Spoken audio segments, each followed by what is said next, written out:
바울 사도는 다른 사도들과는 달리 예수님의 공생에 함께 하지는 못했습니다. 다른 사도들은 예수님의 공생에 함께하고 예수님의 그 성육신의 모습도 가까이 보고 예수님과 함께 정말 먹고 마시고 거의 동고동락하는 그러한 시간을 보냈지만 바울은 그렇지 못했습니다. 바울은 나중에 하나님께 이제 부름받고 나중에 이제 사도로서 하나님께 이제 교회의 일꾼으로 쓰임 받죠.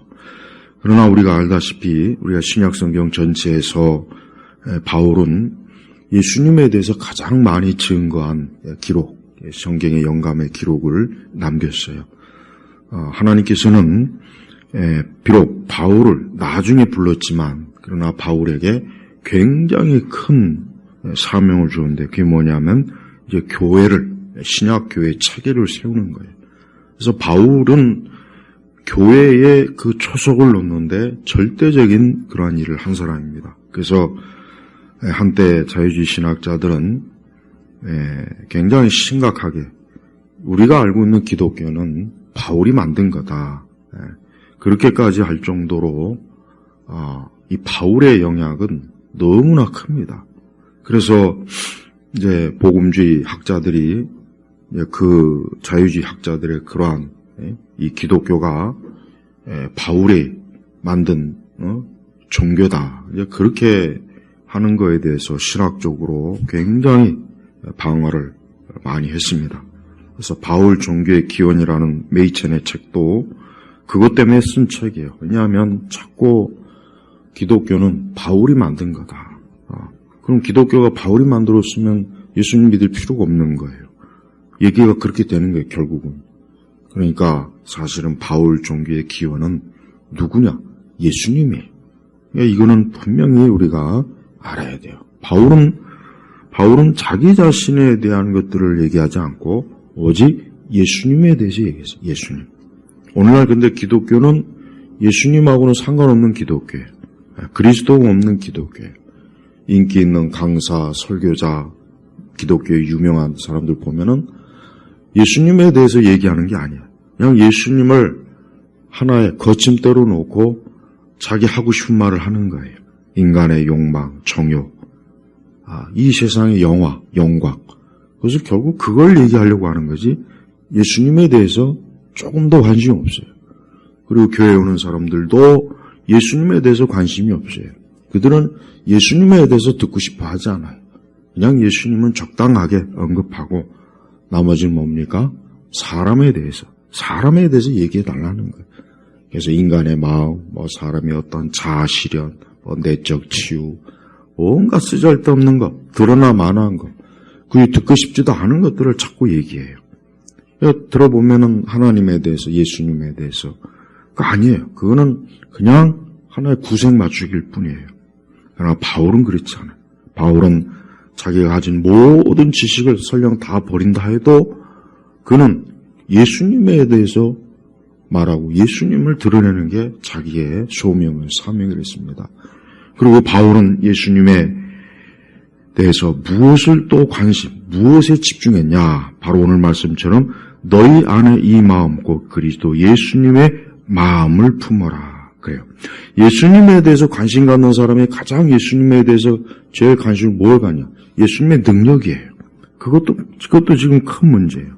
그래서 대체로 예수님에 대해서 얘기하면 예수님의 어떤 치유의 능력, 권세, 예수님의 어떤 파워, 힘, 우리를 부유하게 하고 건강하게 하고 우리를 잘되게 하고 예수님에 대해서 얘기하면 꼭 그런 쪽으로 결국은 빠져요. 그러나 바울은 어땠습니까? 그리스도 예수님의 마음. 그러니까 바울이 가장 예수님에 대해서 많이 그가 계시를 받고 예수님에 대해서 많은 말씀을 듣고 예수님에 대해서 그가 성경의 계시를 기록할 때 그에게는 뭡니까? 예수님의 마음이 가장 관심사였던 거예요. 이건 굉장히 아주 우리 기독교 신앙에 중요한 거예요. 왜 그러느냐? 그것은 결국 예수님의 마음을 우리가 알아야 또 그리스도 예수의 마음이 결국 우리 기독교 신앙의 핵심이에요. 핵심입니다. 이걸 잘 알아야 돼요. 우리가 살고 있는 세상은 마음보다는 지식을 우선순위로 해요. 예. 우리가 살고 있는 현 세대는 마음보다는 지식이 더 위에요. 그러니까 아무리 똑똑하고 아무리 많은 걸 알아도 그 마음이 잘못됐기 때문에 그가 알고 있는 많은 것들이 어때요? 나쁜 쪽으로 쓰이잖아요. 대부분 다 그래. 그 많은 현대 신학자들, 현대 철학자들이 그 엄청난 지식을 가지고 있지만 그들의 마음이 잘못됐기 때문에 그 많은 것들을 어때요? 인간을 파괴하고 세상을 어지럽게 하고 다른 사람을 죽이고 세상의 모든 여러분 세상에 흔히 얘기해서 이 세상의 모든 악한 것, 잘못된 것, 문제가 되는 것, 고통을 주는 게 사실 어디에서 근본이 출발합니까? 사람의 마음에서 오는 거예요. 그래서 바울은 바로 너희 안에 이 마음 하면서 곧 그리스도 예수님의 마음을 품어라 하고 빌립보 교인들에게 마음의 중요성, 너희가 예수님에 대해서 많은 관심을 가진다 해도 가장 중요한 게 뭐냐? 예수님의 마음을 너희가 품지 않는다면 너희가 아무리 예수님에 대해서 많은 걸 얘기하고 배우고 지식을 쌓는다 해도 소용이 없다는 거예요. 저는 이게 굉장히 중요하다고 여겨집니다. 왜 그렇습니까? 우리의 마음과 예수님 마음은 다릅니다. 우리의 마음과 예수님 마음은 전혀 달라요. 우리의 마음은 성경에 말한 것처럼 이 세상 만물 중에 가장 지저분하고 더러운 게 뭡니까? 인간의 마음이에요. 그리고 우리 예수님도 사람이 겉으로 깨끗이 하고 이게 중요한 게 아니라 너희 마음속에 얼마나 많은 악한 것들이 막 쏟아져 나오느냐. 우리 마음속에 온갖 시기, 질투, 간음, 정욕, 미움, 살인 이게 바로 그 사람을 망가뜨리는 거다.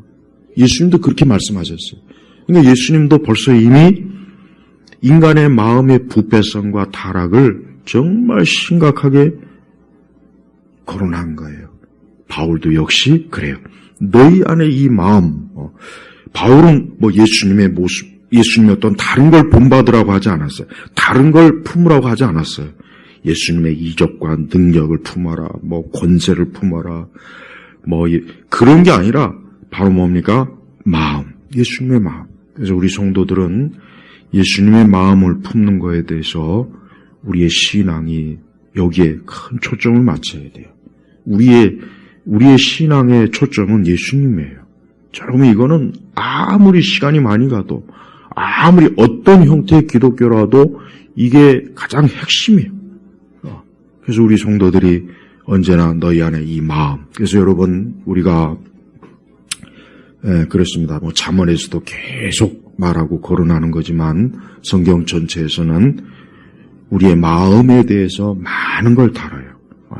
그러나 현대의학이나 현대철학이나 근현대 철학은 인간의 마음을 제대로 분석을 하지 못했습니다. 실패했습니다. 또 정신의학도 그렇고 인간의 마음을 분석하는 일에 전부 다 사실은 실패했고 답이 없었어요. 오직 성경만이 인간의 마음을 정확하게 파악했습니다. 성경은 인간의 마음의 문제를 정말 심각하고 진지하게 다뤄요. 자, 창세기에서도 보면은 보세요. 자, 그 가인과 아벨이 하나님 앞에 제사를 드렸지만 하나님은 가인의 그 제물을 받지 않았습니다. 거긴 두 가지가 있어요. 뭐냐? 일단 제물도 문제이긴 해요. 제물 자체도 문제지만 또 하나 가인의 마음의 태도가 하나님 앞에 전혀 합당하지 않은 거예요. 그러니까 하나님께서는 가인이 볼 때 제물도 문제지만 너의 그 마음의 태도도 역시 뭡니까? 하나님을 진정으로 경외하고 사랑하는 마음으로 가인은 제사하지 않았어요. 왜? 그 이후의 태도로 보면 알아요. 그 이후의 태도가 보십시오. 하나님께서 자기 제사를 물리니까 벌써 속으로 그냥 막 분노와 막 엄청난 그러면서 공연히 아벨에 대한 막 죽일 듯한 살인의 감정 그 감정이 튀어나온 거 보십시오. 벌써 가인의 마음 자체가 잘못된 거예요. 그러니까 하나님은 가인의 마음 자체가 너무 잘못되니까 가인의 제사 자체를 아예 제물도 그렇지만 벌써 그 마음이 벌써 볼때요 나쁘다는 게 확 드러난 거예요. 가인의 마음이 정말 겸손했다면 그는 아하 내가 하나님 앞에 제사를 잘못했구나 아유, 내가 다시 하나님 앞에 회개하고 온전한 제사를 드려야지. 이렇게 했어야 되는 거예요. 그랬다면은 하나님이 기꺼이 받으셔요. 그러니까 여러분, 하나님은 사람이 죄를 졌다고 해서 사람이 망하게 하는 분이 아니라 그 사람이 자기 죄를 깨닫고 돌이키지 않으니까 하나님께서 그를 멸망의 길로 가게 하는 거예요. 그러니까 가인도 벌써 보십시오. 벌써 그 마음의 그 중심이 그 이후에 보면 그대로 나오잖아요. 그러니까 그냥 몰래 동생을 불러다가 들에 있을 때 그냥 그 동생을 쳐 죽이는 거 보십시오. 가인의 마음이 얼마나 악합니까? 얼마나 악합니까? 바로 이거예요. 오늘 우리가 살고 있는 시대는 이 사람의 이 마음을 더럽히는 그 문화, 그러한 그 내용들이 엄청나게 많아요. 우리가 이걸 문화의 본질을 잘 이해해야 돼요. 겉으로 뭐 춤을 추고 노래하고 겉으로 화려한 이게 중심이 아니라 그런 것들을 만드는 그 인간의 마음이 그럼 무엇을 추구하냐 이게 뭘 추구하냐 이게 결국은 이 세상 영광이에요. 육신의 정욕이에요. 이걸 추구하는 거예요. 그러니까 그걸 추구하는 사람들이 만드는 문화는 전부 다 뭡니까? 굉장히 겉으로 화려하고 멋있고 대단하지만 결국은 사람을 멸망시키는 길로 그대로 이끌어내요. 그래서 성경은 사람의 마음에 대해서 엄청나게 강조를 많이 하고 역시 우리 그리스도인들도 자꾸 외적으로 무엇을 하는 거에 그걸 중요하게 여기면 안 돼요. 내가 교회에서 열심히 봉사한다, 열심히 무슨 직분을 수행한다, 내가 무슨 많은 업적을 쌓는다. 아닙니다. 그거는 그렇게 중요하지 않습니다. 진짜 중요한 것은 하나님께서 우리 마음에 무엇이 있는가. 자, 예수님께서 예수님의 그 사역을 가만히 보면은 마르다와 마리아의 그 신방 사건을 보면은 예수님이 무엇을 중요하게 하셨는지 아주 정확하게 드러나 있어요. 예수님께서 그 집에 신방을 갔어요. 근데 마르다는 예수님이 오시니까 물론 마르다도 예수님을 사랑해요. 그러니까 예수님을 맞이하기 위해서 막 분주하게 아마 음식도 준비하고 또 막 분주했겠죠. 그러나 마리아는 그 예수님 앞에서 가만히 앉아서 예수님 하신 말씀을 들으는 거예요. 그때 마르다가 우리 주님께 우리 동생 좀 마리아가 좀 나를 도와서 같이 좀 그러나 예수님은 그게 아니었어요. 마르다가 사실은 더 좋은 것을 지금 누리고 있다는 것을 명확하게 말한 거예요. 왜 그렇습니까? 마르다는 예수님에게 그 마음이 집중한 거예요. 그러나 마리아는 근데 마르다는 예수님보다는 자기가 예수님을 위해서 무엇을 할지에다 그냥 막 집중한 거예요. 사실 중요한 건 예수님이잖아요. 그죠? 중요한 건 예수님이라고. 그러니까 마르다는 물론 마르다도 예수님 중요하게 여기고 귀하게 여기긴 하지만 그러나 마르다는 그 예수님 자체에 마음이 집중해야 되는데 그게 아니라 예수님에게 자기가 무엇을 할까라는 거 그거 준비하는 데 집중하다 보니까 어떻게 됩니까? 예수님에 대한 생각이 그 마음에서 두 번째로 차선으로 밀려나는 거예요. 근데 마리아는 어때요? 초지일관 예수님이 그 집에 들어오는 그 순간 예수님에게만 그 마음이 전적으로 가 있는 거예요. 그러니까 다른 걸 생각을 아예 그냥 안 하는 거예요. 바로 이거예요. 우리는 예수님께서 더 기뻐한 건 뭐냐면 바로 마리아의 왜? 그가 예수님에게 더 마음을 쏟은 겁니다. 우리도 그렇습니다. 여러분, 우리가 겉으로 하는 것보다 더 중요한 것은 하나님은 우리의 마음이 무엇을 어디를 향하고 있는가, 어떠한 것들을 우리 예수님을 정말 마음에 품고 우리가 주님을 섬기는가 하는 걸 중요하게 여기는 거예요. 또한 바울은 너희 안에 이 마음이라고 했어요. 그럼 이 마음이 도대체 뭐냐? 그게 바로 이제 6절부터 8절까지예요. 그럼 바울이 성도들에게, 빌립보 성도들에게, 아니 우리에게 그럼 이 마음, 여기서 이는 뭐냐? 이는 뭐냐? 이것인데 그게 바로 뭡니까?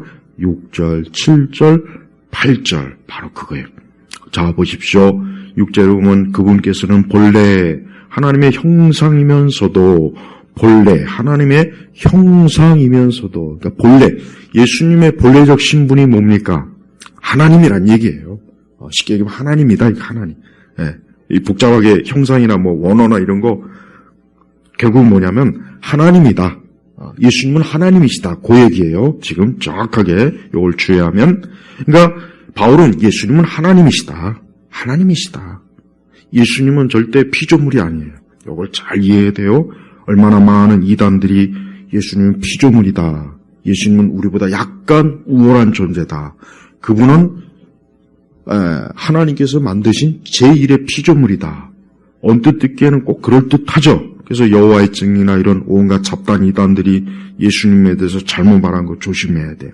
그들도 예수님 얘기 안 했지만 그들이 말하는 예수님은 하나님이 아니라 피조물. 예수님은 우리보다 좀 더 나은 우월한 존재, 초인. 그 정도로만 여기는 거예요. 예. 이슬람교도 마찬가지예요. 이슬람교도 예수님을 중요시 여기지만 예수님을 하나님의 아들로 보지 않아요. 예. 이슬람교도들이 예수님을 하나님의 아들로 신성의 존재로 절대 여기지 않습니다. 그래서 아닌 거예요. 자, 그래서 바울은 지금 제일 먼저 중요한 신학적인 거예요. 그분께서는 본래 하나님의 형상, 하나님이시다 이것이 하나님이다. 이거 중요합니다. 우리가 믿는 예수님은 하나님이시에요. 그분이 하나님의 아들로서 그분이 어떤 하나님의 하나님의 구속사역을 위해서 하나님께서 급하게 막 창조한 피조물이 아니에요.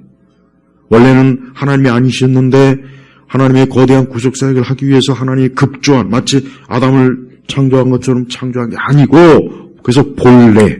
이거 아주 중요해요. 여러분 6절, 7절 말씀 아주 중요합니다.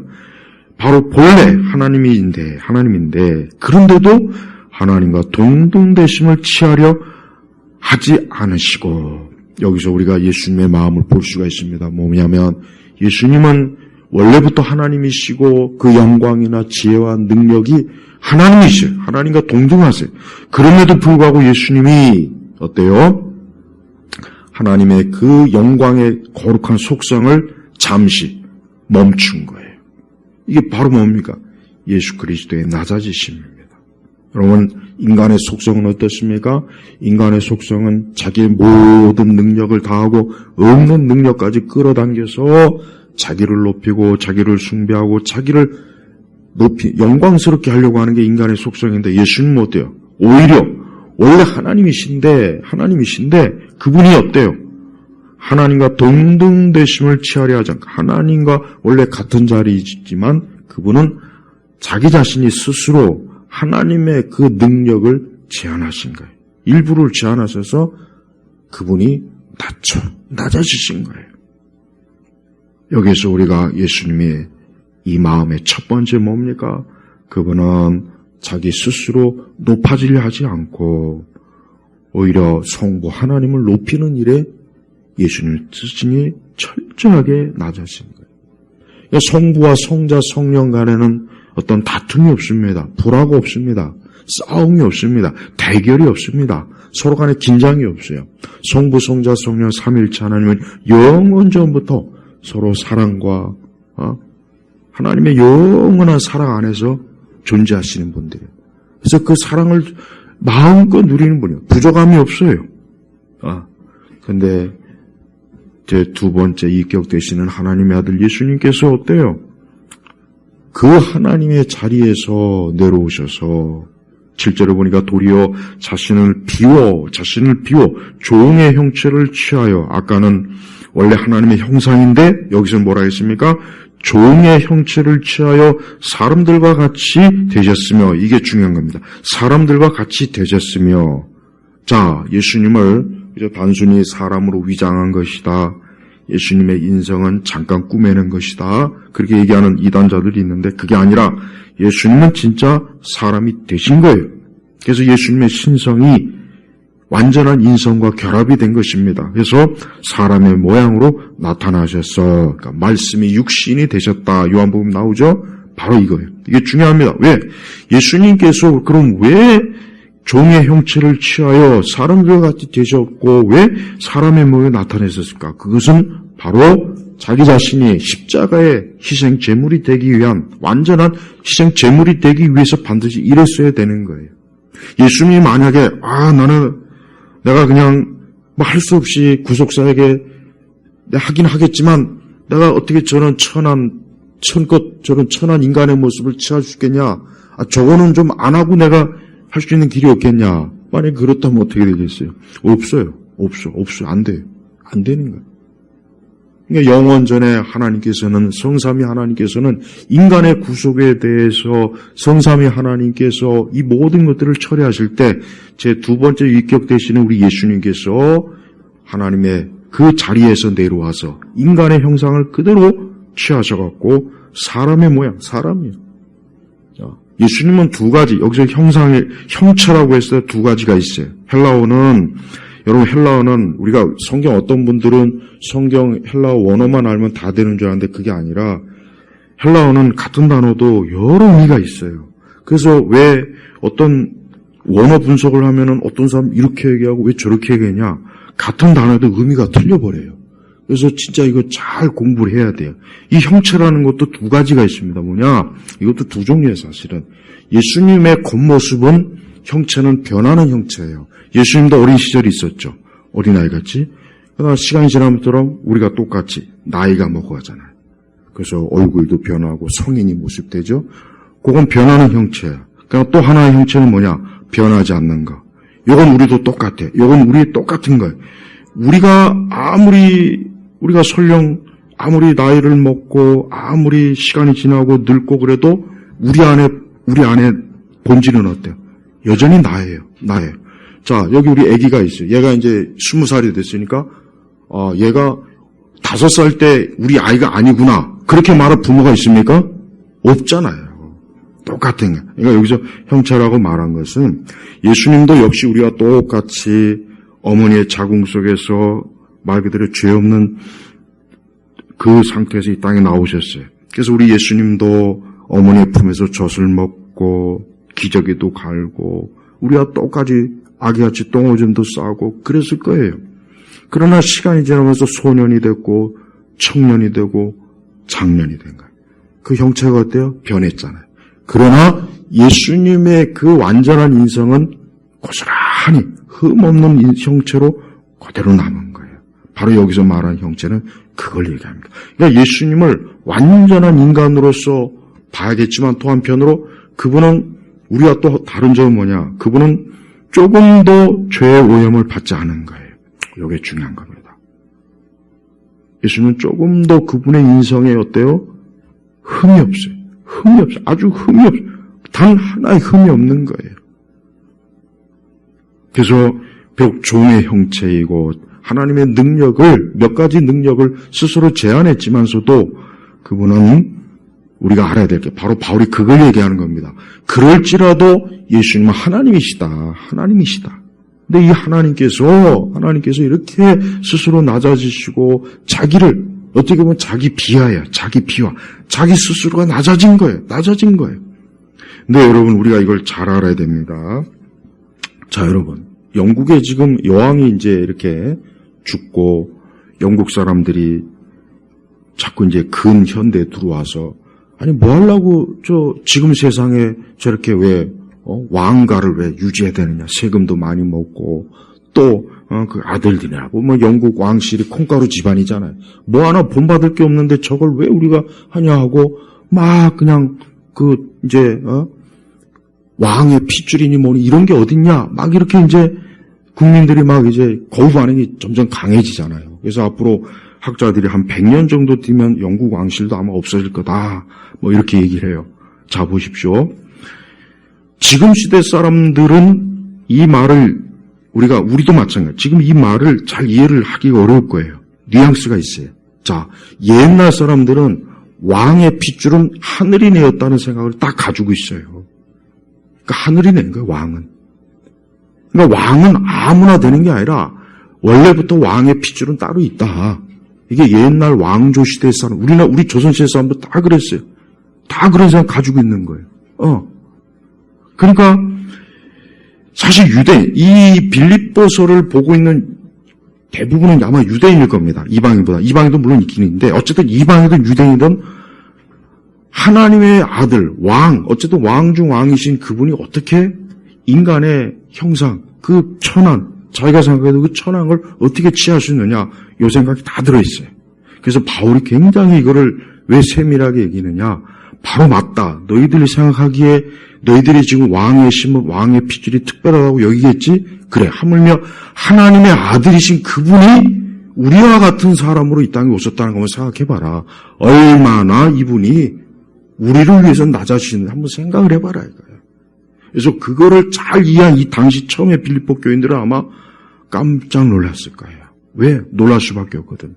인간 왕의 핏줄도 아무나 왕이 되는 것이 아니라고 인식하던 사람들이 하물며 저 하늘 온 우주 만물의 주인이요 창조주인 하나님의 아들 그분이 어떻게 우리와 똑같은 인성을 취할 수 있겠느냐. 아마 상상하기도 어려울 정도로 굉장히 충격을 받았을 게 틀림없습니다. 우리도 그래야 돼요. 저는 오늘날 자꾸 예수님에 대해서 너무 친근하게 이렇게 다가가는 그런 기독교를 보면은 물론 그럴 수도 있겠다 싶지만 그런 한편으로 하나님이 얼마나 우리 예수님이 얼마나 지존하신 분인데 함부로 그렇게 아무리 하나님의 예수님의 그 인성이라고 하지만서도 그렇게 함부로 하면 안 되는 거예요. 그러니까 예수님이 얼마나 존귀하시고 영광스럽고 그분의 권능과 권위가 얼마나 큰지를 상실한 우리 시대의 이 기독교는 예수님을 너무 하찮게 여겨요. 그렇지 않습니다. 진짜 우리가 제대로 인식한다면 야 어떻게 하나님께서 사람의 몸을 취했으며 어떻게 하나님께서 인간이 되셨을까? 이건 진짜 너무 놀라운 일이다. 이건 도대체 이해할 수 없는 일이다. 이럴 수가 없다. 이렇게 받아들여야 이게 정상인 거예요. 그런데 너무 우리 시대 기독교는 너무 쉽게 예수님을 너무 쉽게 돼요. 너무 쉽게. 난 그게 참 안 좋아 보여요. 예수님을 그렇게 쉽게 대할 수 있는 분이 아닌데 저분이 본래 어떤 분인지를 제대로 알고 있다면 아무리 그분이 인성을 취한다 해도 우리가 감히 그런 마음이 들어와야 그게 더 정상인 겁니다. 여러분도 우리가 예수 그리스도의 이름으로 기도하고 고백하고 예수님을 우리의 신앙의 주로 삼지만 그분이 얼마나 영광스러운 분인지는 알고 주로 반드시 삼아야 됩니다. 우리 예수님은 이 땅에 있는 그 어떤 권력자, 세상의 그 어느 누구하고 비교할 수 없는 지극히 높으신 분이에요. 아니 이 세상의 어떤 권력자도 어디 감히 예수님께 비교할 수 있습니까? 그러니까 여러분 보십시오. 이번에 이제 내년에 이제 찰스가 이제 국왕에 이제 이렇게 하면은 그 찰스도 캔터베리 대주교 앞에서 무릎을 꿇어야 돼. 왜? 하나님께서 너에게 왕의 권위를 주셨다고 왕관을 씌우는 거예요. 뭡니까? 예수님께서 주시는 거예요. 그러니까 영국 국교회가 그 왕실 그 행사 때 왕의 그 취임식 때 취임식이라 그러나 이번에 영국 여왕도 그랬잖아요. 이번에 영국 여왕도 그 젊을 때 그 왕의 이렇게 자리에 아버지의 뒤를 이어서 이을 때 그 양 옆에 영국 국교의 대주교가 있고 고위 성직자가 있어서 그에게 왕관을 딱 씌워줬다고요. 여왕 앞에서 무릎을 꿇고. 그럼 뭘 뜻합니까? 가장 높으신 주께서 너에게 이 땅에 왕권을 허락하노라 하고. 그리고 지금이야 뭐 사람들이 그런 거 아무렇지도 않게 여기지만 옛날 중세시대 때 그렇게 안 하면은 누구도 저 사람은 왕의 권위가 없다고 해. 하나님께서 저 사람 왕으로 택하지 않았는데 우리가 왜 저를 왕으로 택하냐. 다 이럽니다. 다 이런다고요. 봐요. 하나님이 그런 존재, 우리 예수님이 그런 존재. 중세시대 때 모든 왕들이 다 무릎을 꿇어야 돼. 그분에게서 왕권을 위임받은 거예요. 그래서 중세시대 왕들이나 이 정치 권력자들은 아무리 세속적이고 아무리 개떡 같아도 심지어 로마 교황조차도 당시 적어도 하나님께서 자기에게 왕의 이 권세를 줬다. 그거 하나만큼은 우리 시대 사람보다 훨씬 더 몇백 배 더 그런 마음을 가지고 있어요. 저는 오늘날 교회가 예수님에 대해서 왜 그렇게 가볍게 여긴? 가볍게. 그래서 제가 CCM 왜 하지 말라느냐? 그거 해도 그렇게 문제 없어요. 내가 그거 가지고 트집 잡는 게 아니라 그런 것들이 결국은 어때요? 예수님을 가볍게 여기는 거예요. 가볍게. 여러분 영국 그 왕실에서 춤추고 치마 들럭들럭거리고 이상한 스타킹 입고 어디 그 앞에서 어디 여왕 앞에서 그 미국의 대통령도 여왕 앞에서 무례했다고 난리를 쳐요. 지금도 대통령이 감히 여왕 앞에서 건방지게 뭐 어쩌고 저쩌고. 오바마도 한번 욕 먹었죠. 지금도 그래요. 지금도 대통령이고 수상이건 왕 앞에서 함부로 하면 안 돼요. 사전에 왕을 접견할 때 다 교육을 받습니다. 지금도 그래요. 지금도. 하물며 가장 정말 뭐라고 말로 표현할 수 없을 만큼 여러분 바울은 굉장히 지금 놀라운 걸 얘기하는 거예요. 바울 자신이 이 얘기를 하면서도 야 어떻게 이 예수님께서 이 하나님 되신 예수님께서 이렇게까지 낮아질 수가 있느냐. 너희들이 바로 이 마음을 품어야 된다. 너희가 이 마음을 품으라 이거예요. 오늘은 이 말씀이 현대 우리 시대 문화에 깊이 물들어서 그런 것 같아요. 제가 가만히 보면은 특별히 유난히 더 요즘 시대 보면은 사람들은 뭔가 자신의 특별함, 대단함을 강조하는 시대 같아요. 언뜻 보면 나는 특별하고 나는 대단해요. 나는 위대합니다. 야, 다 서로 그걸 막 경쟁하는 것 같아요. 근데 그럴 만한 사람이 있겠습니까? 없어요. 정작 우리 예수님께서는 이 땅에 오실 때 심지어는 가장 보잘것없는 곳에서 나셨고 예루살렘에 있는 사람들이 그 예루살렘의 화려함이나 번영하고는 거리가 먼 곳에서 예수님은 태어나셨어요. 그분이 태어나셨을 때 아무도 없어요. 목자 하나 있었어요. 동방 박사들도 예수님이 한 2살인가 3살쯤에 그때 가서 경배한 거예요. 그러니까 정작 예수님이 태어났을 땐 그 부모, 그 다음에 목동, 모르겠습니다. 그 여관집에 또 사람들이 또 뭐 없었어요. 왕도 없었고 수상도 없었고 교황도 없었고 추기경도 없었고 없어요. 봐요.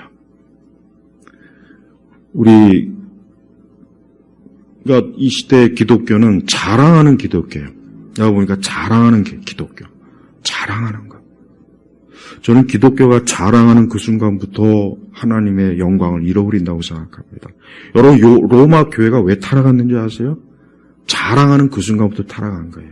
교황권을 자랑하고, 로마 교황의 군대를 자랑하고, 로마 교회의 그 거대한 바티칸, 그 거대한 성전을 자랑하고, 자랑하는 그 순간 로마 교회가 적그리스도의 집단이 돼버린 거예요. 근데 개신교도 똑같아요. 개신교도 자랑해요. 자랑하는 것 같아요. 언뜻 보면 말로는 하나님의 영광, 하나님께 영광 올립니다. 하지만 결국은 자기 자랑이에요. 결국은 우리는 이렇습니다. 우리는 대단합니다. 우리는 그 순간부터 거기는 적그리스도의 영이 스며드는 거예요. 자랑하지 마세요. 우리 예수님이 단 한 번이라도 자랑한 적이 있습니까? 여러분 신약성경 사복음서를 아마 샅샅이 뒤져보시오. 단 한 번도 예수님은 자기 자랑한 적이 없어요. 그분은 오히려 자기는 오직 아버지의 뜻을, 예수님은 자기 자신에 대해서 단 한마디도 자랑한 게 없어요. 그리고 심지어 그 변화산상에 가서도 그 제자가 막 그냥 예수님의 그 변화된 모습을 보고 그냥 입이 다물어지지 않고 막 그랬지만 예수님 그 앞에서 자랑한 게 아니에요. 예수님의 본래적 영광을 잠깐 보여준 거예요. 그리고 다시 내려왔을 때도 예수님이 어디 그거 갖고 자랑했습니까? 한마디 자랑 안 해요. 이 부분에 있어서는 모세가 겸손해요. 그 하나님과 40일간 대면하고 왔더니 막 얼굴이 빛나는 거예요. 그러니까 막 백성들이 우와 모세 얼굴이 빛이 나니까 그러니까 모세가 안 되겠다고 생각하니까 저러다가 또 저것들이 나를 또 저게 숭배해갖고 수건으로 자기 얼굴을 가리잖아요. 그게 모세가 겸손한 사람이에요. 근데 오늘 우리 시대는 그냥 없는 빛도 내느라고 막 그냥 얼굴에다 저도 기독교 사역자지만 제가 요즘 이런 생각을 해요. 목회자는 가장 겸손해야 된다고 생각합니다. 자기가 뭘 많이 안다, 뭐 한다, 그러면 안 된다고 생각이 들어요. 겸손해야 돼요. 여기 우리 두 사역자가 이제 안수받겠지만 목회자는 처음부터 끝까지 겸손한 사역자가 돼야 돼요. 누구처럼? 예수님처럼이에요. 저는 이 말씀을 보면서도 어떻게 우리 예수님이 8절에 보십시오. 자신을 낮추시고 그것도 죽기까지 죽기까지 순종하셨으니 곧 십자가에서 죽으셨다. 저는 바울이 이것을 영감으로 쓸 때 얼마나 바울의 마음이, 아마 바울은 엄청난 그 마음에서 아마 우리 주님을 생각하느라 아마 그 다음 구절은 제대로 못 썼을 것 같아요. 하루 다음날 쓰지 않았을까 싶어요. 우리가 그래야 돼. 우리 시대 기독교는 자랑하고 영광을 드러내고 누가 저 잘났습니다. 대단합니다. 인기 투표를 하고 좋아요를 누르고 그냥 기독교가 축제예요. 번영신학에 너무 물다 보니까 기독교가 도무지 그리스도의 마음하고는 안 맞는 모습들이 너무 많아요. 너무 많습니다. 우리가 그리스도의 마음을 가지고 있다면 얼마나 이 교회와 우리 시대 교회 기독교가 얼마나 아름다울까요?